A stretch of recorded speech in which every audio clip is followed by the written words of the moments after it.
And so I found myself deep within the whale's organs. A strangely beautiful place. A sort of fleshy wonderland. A glade of polyps and globules. A landscape as awe-inspiring in its way as the forests and mountains of Altai. Oh, my home, General, that I yearned and longed for, and only hoped, as I hope now, that I might one day see again. I think we're all longing for home at this point. Oh, with warm slippers, a mug of steaming Spitzin, and a roaring fire. Not far from home, trapped inside a monstrous fish, with only the strange and evil-looking worms that infested its gut for company. With only one's dedication to one's country and mission to keep one from falling into despair. But no, General, I could not. I had to escape, to find little Orpheus and my way back to the surface and home.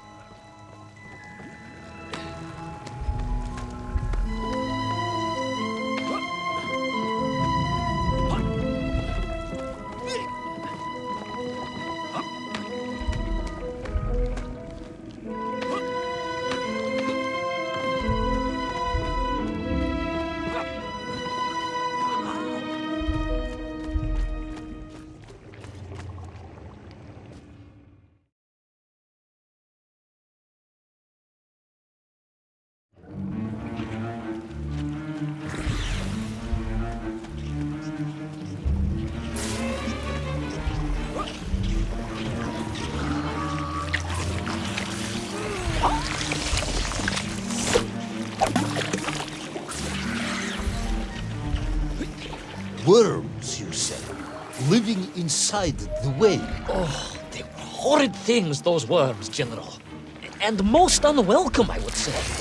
Parasites. But I had no idea just how rampant the infestation was, nor of the tremendous sizes they could grow to. At that point, my thoughts were only of escape. And I had a plan. Yes.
Worms, they made your Nivirayatni whale sick.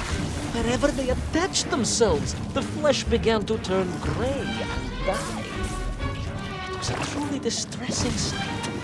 I resolved myself to assist the whale by removing the leeches wherever I could find them during my escape.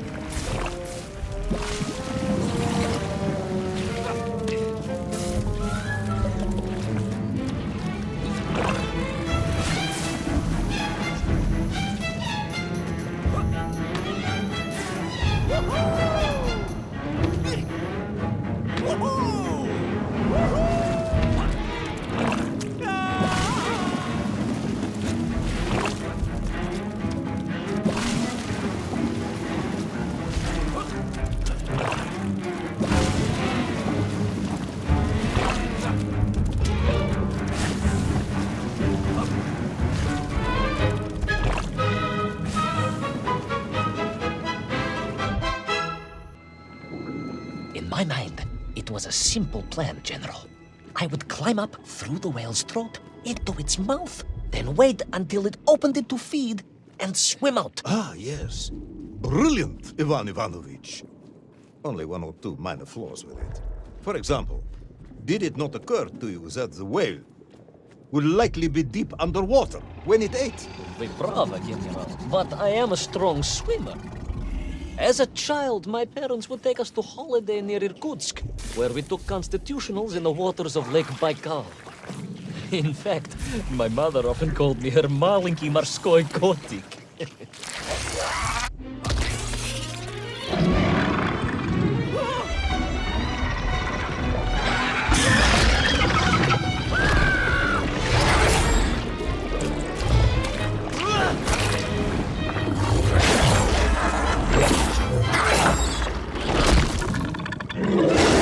A giant worm for a giant whale, huh?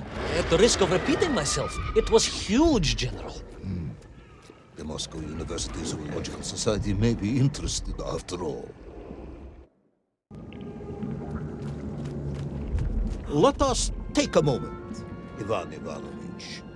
Your ridiculous plan to escape through the mouth of the whale failing, you would now have me believe you had embarked on some misguided crusade to free it of the worm infestation. To what end, exactly? When one suffers, we all suffer, General.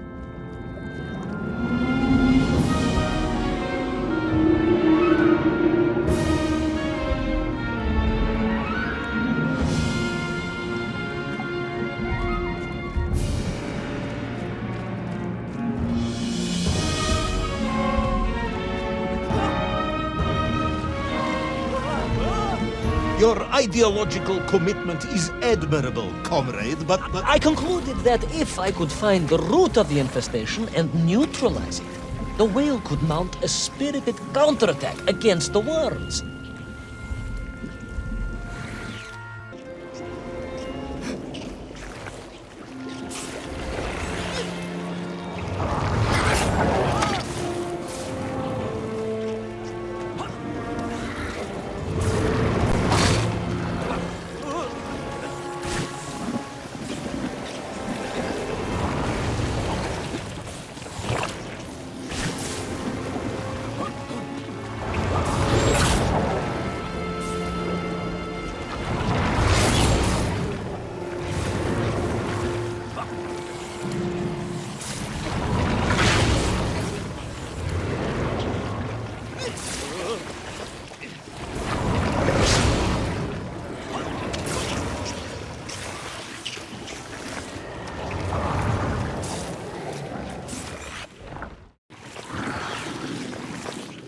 And then, victorious, the whale would surface to expel the remaining poisonous muck and slime from its body. And at that point, I could escape through the nearest convenient orifice. In this case, most likely the blowhole. That is the most revolting thing I've ever heard. General, we are Russians. We have withstood the sheer force of nature and history and emerged triumphant. An expedition through the nasal sphincter of a gargantuan whale is nothing to us.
I suppose you would have me believe that the whale was grateful to you. Well, General, that would be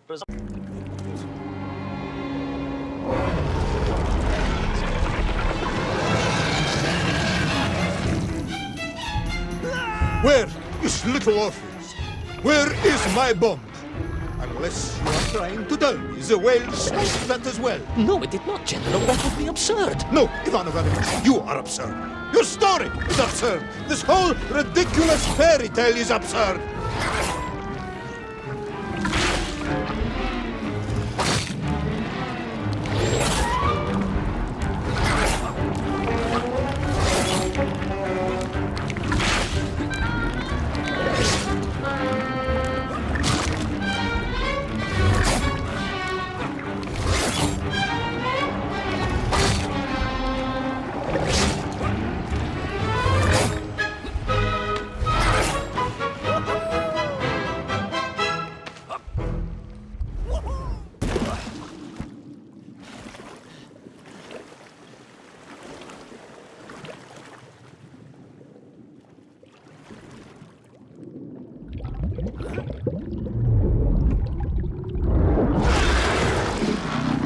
Will our brave yet foolhardy hero escape the furious worm? Will he be doomed to spend his days trapped in the innards of a bad-tempered cetacean? Where is the whale swimming to in such a rush? And what will it do when it gets there? Is the general about to lose his temper and order the cosmonaut shot? All of these questions and more must surely be answered in the next exciting episode of Little Orpheus!